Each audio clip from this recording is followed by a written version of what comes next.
Samantala, idol, target po ng lokal na pamahalaan ng Banawag na maitayo ang isang Incident Command Center na layong palakasin ang pamamahala sa mga crisis at emergency situations sa bayan. Ang nasabing ICC ay magiging pangunahing sentro ng koordinasyon sa panahon ng mga kalamidad, aksidente sa kalsada at iba pang banta sa kaligtasan ng publiko. Inaasahang lalagyan ito ng mga makabagong monitoring tools at communication systems upang mas mabilis na maiparating ang mga kinakailangan tugon.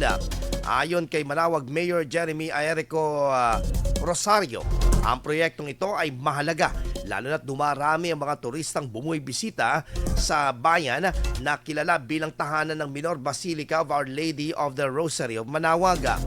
Layunin nito na maging maayos, moderno ang pinibigay nilang serbisyo publiko sa mga residente. Bukod pa sa pagmamonitor ng mga posibleng sakuna, magsisilbi rin itong training ground para sa mga disaster preparedness ng mga kawani ng bayan. Samantala, inaasahan rin na madadagdagan pa ang mga CCTV sa bayan ng Manawag na kabilang sa pagpapalakas ng kampanya ng seguridad para sa publiko. IFM News. IFM News. IFM News.